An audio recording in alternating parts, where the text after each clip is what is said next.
Hey, it's Dale. Welcome back to Dilbassa Timbers. Today's project is I bought one of these. Now, I've kind of liked these sort of mosaic lampy type things, but I've never been really keen always on the glass that's in it. So I had a bit of a think and I thought the base is actually quite cool. So I'll use the base.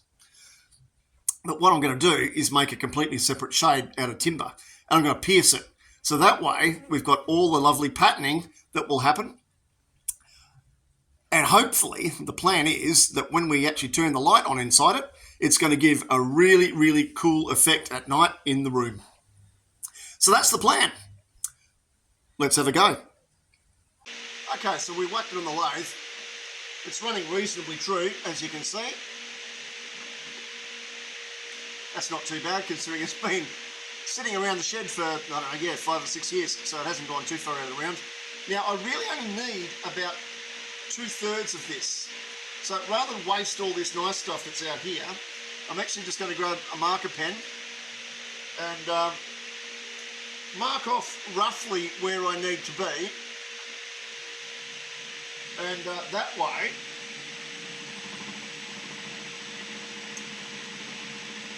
I can actually use the rest of it for something else.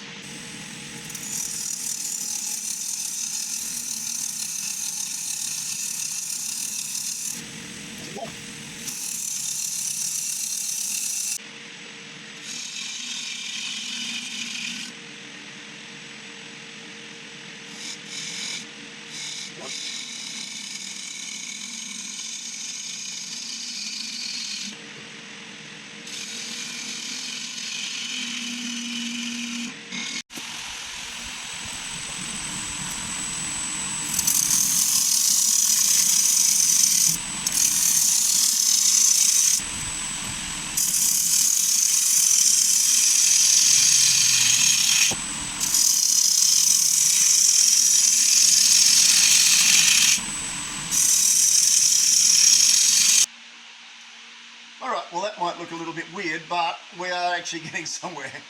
I'm trying to do two things at once. I'm sort of trying to do the roughing out of what I want sort of the shape of this thing to be, but I'm also doing a little bit of a rough out of what I want this leftover part to be as well. So I'm kind of making it up as I go along, but that's okay too. Now I'll just part it off and I can start doing the main part of the piercing. All right.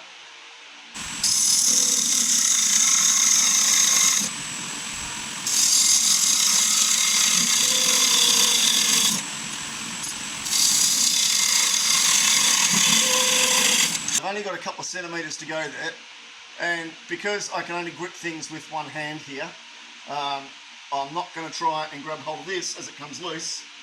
See, it's already starting to flex. In fact, I can probably just break it off. Let's see. Move that out of the way.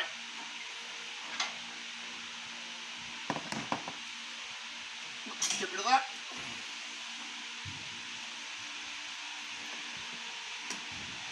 There we go. Now see, rather than having that flying all over the shed, it's just a little bit easier to do like that, so we didn't need to go too far. As you can see, now we've got a nice base for that. Now I've got a center point in here, so it's going to make it a lot easier if I want to go and turn this into a little tiny platter or a bowl or whatever I want to do later on. Yeah, to do that, but at least this is off. And now we've got this part. I can now pull out the glass shade of the mosaic thingy jobby and pull that out and then start to look at what we need to do in terms of shaping. See, not actually taking too long. Yeah. So now you can sort of see what I mean. This is this nub that's been left on. So I now need to measure around here to work out how big that needs to be, because I need to be able to fit it then into the base of the lamp, and then I can start to look at the shape. I basically know the sort of depth that I've got because I measured that before. Yep, but we'll just pull out the globe now, the glass bit, and have a little bit of a look to see how happy we are with the existing shape and what we need to do. Right. Okay, so we've got the the glass shady jobby. Now, looking here down the line, I can see we're pretty much exactly spot on in terms of the depth, which is great, because that's really important for where the bulb has got to go inside. I'm not really worried about heat because it's only going to be a little 12 watt bulb that goes inside it, so that's really nothing, so that's nothing to worry about. Now, as you can see, this is a lot more rounded than what we've got here, but that isn't so much of a drama because I've got a lot of fat here, so I can actually turn that off. The one thing that we've got to be really careful now is about where all these holes go, because that outside hole and that inside hole is going to be really, really important. So what I've got to do now is basically measure them and then work out how we're going to do the inside and the outside. The inside isn't going to be as much of a worry so long as I can get the globe up and inside it with the little housing thing that goes with it. That's not an issue, so we can do that pretty much straightforward. The issue will be that the outside has to sit nicely within the frame.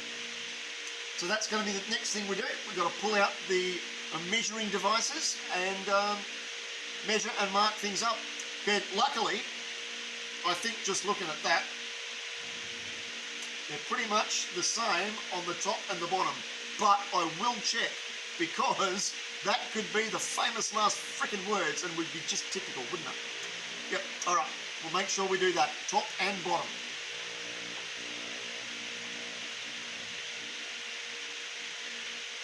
Don't drop the frickin' thing. Even though that I'm not using this for this project, I'm going to use this for another project. So let's not do that, hey? All right. Now the best way to do this is with a set of those. Set of verniers. I like my electric-y jobbies, but you know, the manual ones are just as good and just as easy. Now, I want to measure the inside first. Let's use the proper intake, far more sensible.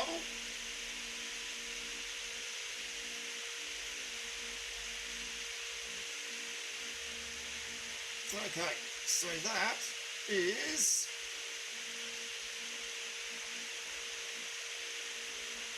63 millimetrixes. Note to self, write that down straight away.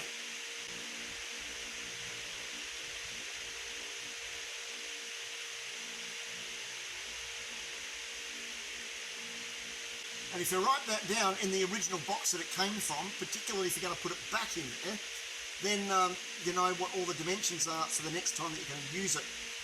These things tend to be pretty standard across the board as well, so yeah, you can pretty much keep those dimensions then, which is very useful. So we'll do the outside as well.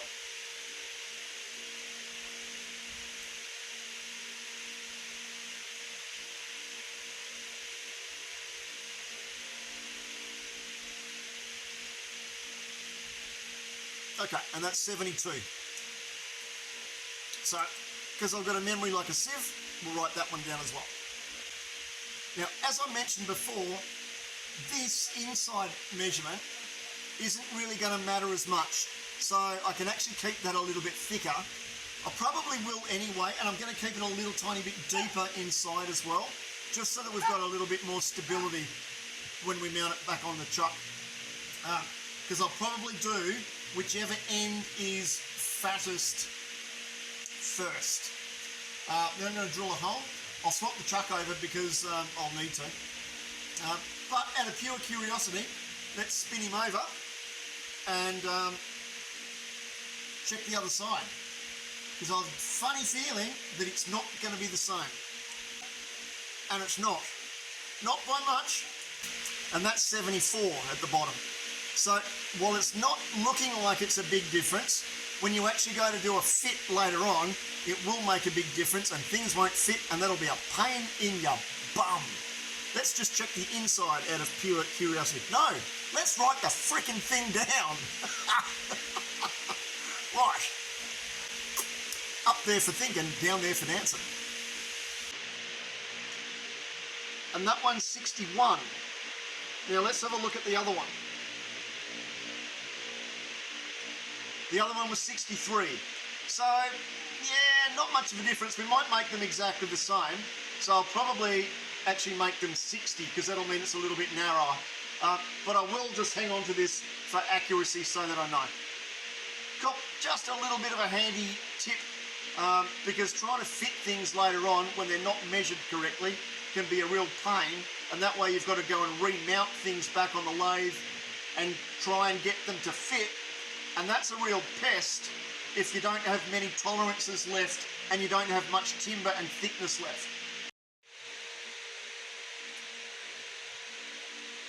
So now we've got all that measured up, I just decided on the inside I'm actually going to measure them at 55 mil. Now, if you're going to do this and use the verniers to actually score your marks, just be a bit careful. Don't whack both sides in, only use one edge. Now, you'll always use this side, the side closest to you, because that's going down. If you put the pins in on the other side, it's going to fly up and fly up at your face. That's not a good thing.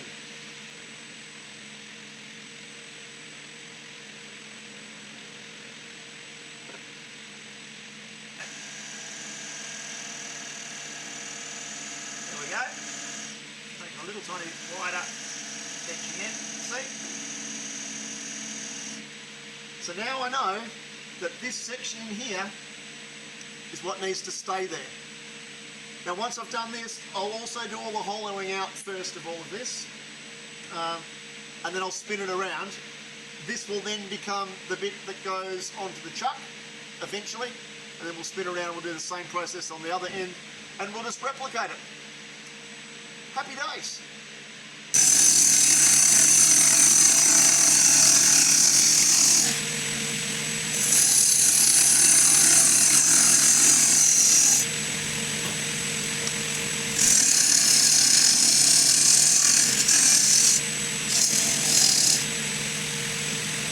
Alright, so we put some shake around that. Now, I'll bring the camera around in a minute so you can actually see. But I've got a nice curve happening here. That's the sort of curve that I want. What I'm going to start to do is start to think about what I'm going to do with the holes and all the piercing, because I want to have that done before I start actually hollowing out the inside. If I hollow out the inside and then I do all the holes afterwards, I'm going to blow through the inside of the vessel, and that's going to end up with all sorts of chips and rubbish on the inside, which isn't going to look anywhere near as good. It also means that I've got a lot more sanding to do on the inside, which is a pain because, as everyone knows, I hate sanding. I've sort of changed the order a little bit in what I'm going to do. So I'm actually going to drill out a hole in the middle just as a start of a guide. So I've just grabbed my Jacob's chuck. Now that runs off a number 2 Morse taper on the end and then goes into my tailstock, and I've just got a nice large speed bore bit that I've got. These I find are really, really handy. I'm going to go right the way through. It's going to come right the way through to the other side. This way that I've just got a little bit of hollowing room gives me a little bit more of a guide as well, and I felt like doing it in this order. So there. The tip with using a Jacob's chuck is always hang on to the chuck. This is going to stay still as this turns. Turn the speed of the lathe down a little tiny bit because we don't need to be going at the speed of light. Actually, now we'll just go a little bit closer. There we are. Just give that a little bit of a tap.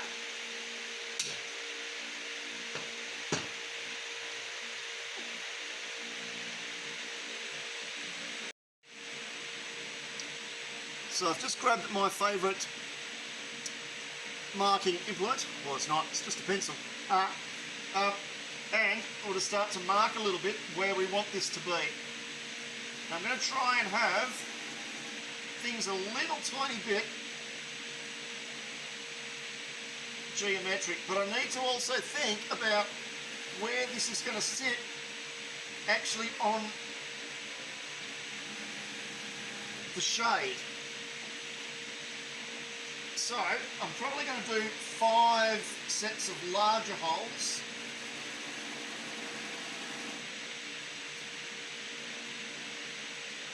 And then I'm going to do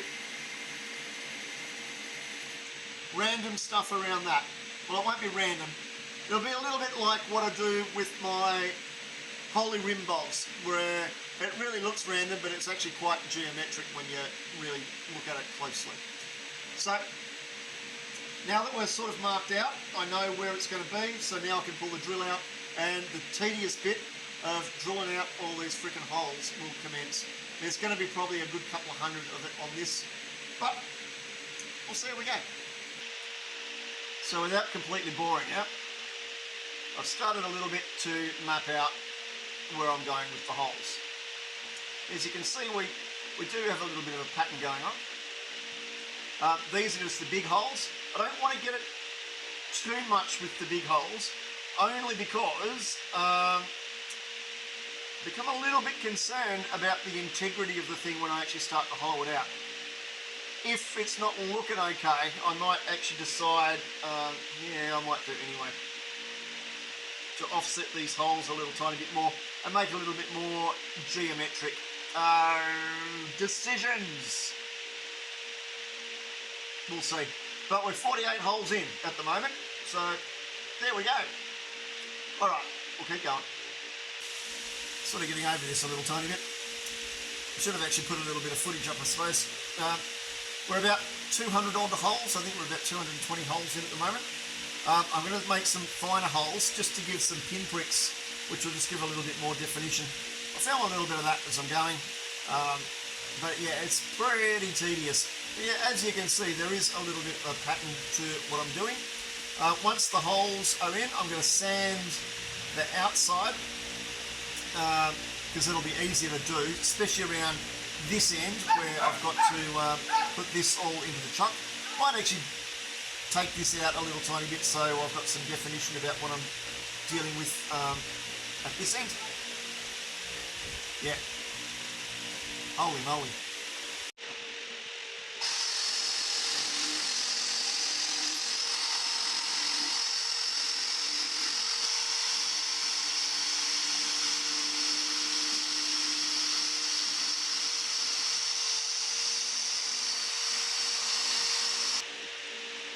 Oh, not long to go. Probably only another 40 or 50 to go. Come back to you when I'm sanding.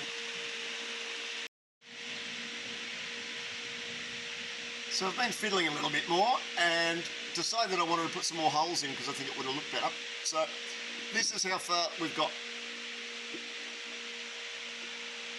So give that a turny. Oh, sorry about that. Now that's sanded up to 240 grit. Probably will sand a little bit more afterwards, but I think I'll take the hole out of the core and start a little bit of hollowing first. So far so good, I'm quite pleased about that. We're actually making some progress. Alright, so to do the hollowing, I like to use one of these. So this is a round nose scraper that I've profiled. And as you can see, it's not exactly roundy. Let me put it near my shirt there like that. There we go. So that allows me to actually get in nice and tight here, but it also allows me to get right in around the corner so I can actually get right up into here, or over here if you're looking at it that way. That way it's going to be nice and even on the inside, and hopefully we'll have some nice even light flow that will come out. Alright, well I'll go quickly give this a bit of a sharpen because that needs a, yep it does, that's got no burr on it. So we'll give that a bit of a sharpen and we'll start the hollowing process.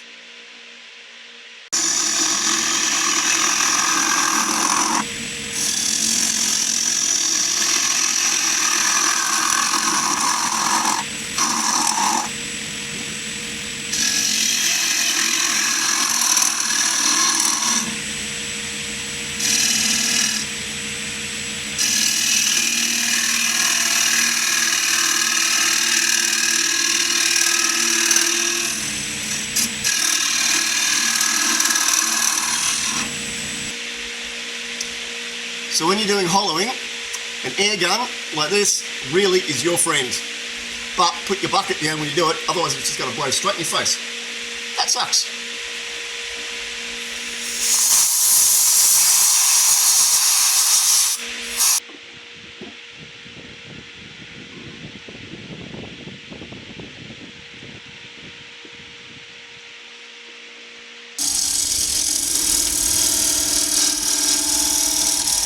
So all of this part in here, and we're right the way down into here. I've actually swapped over tools.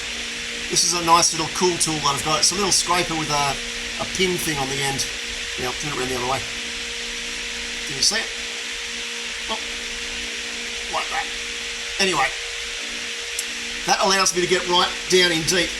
Now all of this inside there, I can't see. I'm actually doing it completely by feel. I'm stopping every now and again just to make sure that I don't do something stupid like blow through the side, which would really, really upset me after all this work. But we're pretty much there. Okay, so as you can see, there we go. We've hollowed it right down into there. Gone through the bottom there on purpose. And it's starting to look pretty clean. It's fairly even all the way through there, which is good. Yeah.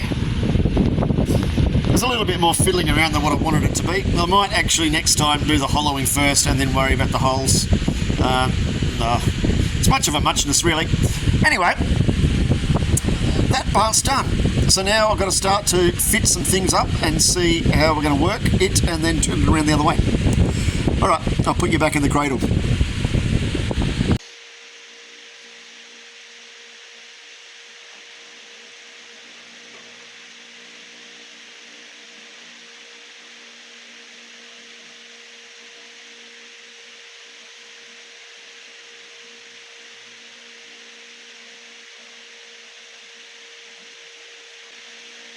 If you've got half a hand and you've got no thumb and you've got no opposable grip, which thumbs give you, bloody Ziploc bags are a pain in the ass. See, they're perfectly fine once you rip the hole in the damn thing to start with. Ah, Ziploc bags, I hate them with a passion. Ah.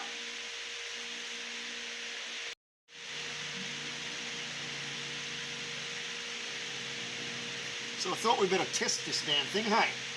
So, one side in, the other side in. Ha ha! Measurement, Mr. Dana. Science. That's a good start. Boink! That fits. Ha ha! That's one end finished. Now we're just got to turn it around and do the other end.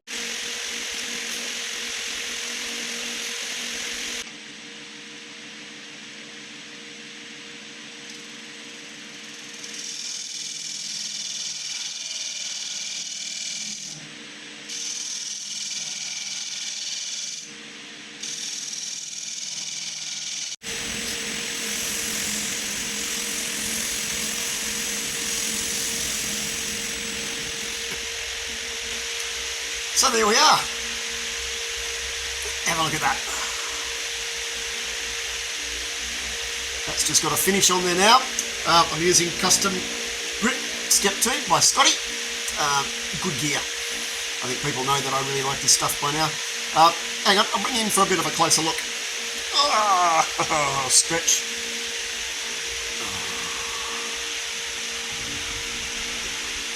Hang on, I'll try and turn that by hand.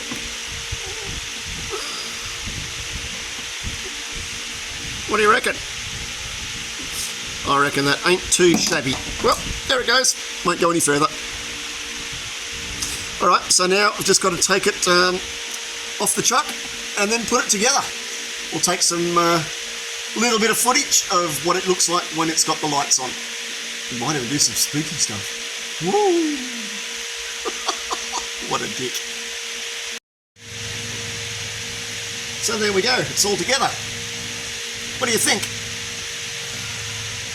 It's kind of cool, isn't it? I like it. It's got some nice patination to it. Whoa, don't drop it, whatever you do. There we go, we'll just give it a bit of a spin. But yeah, I think that's quite nice. Come and have a look.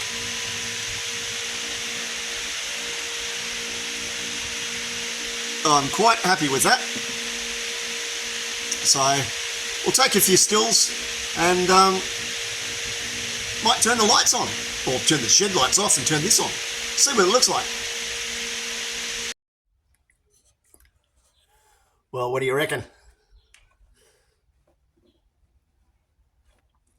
I think that's pretty damn cool. I'm really, really happy with that. The actual reflections that's going on in the shed is really cool.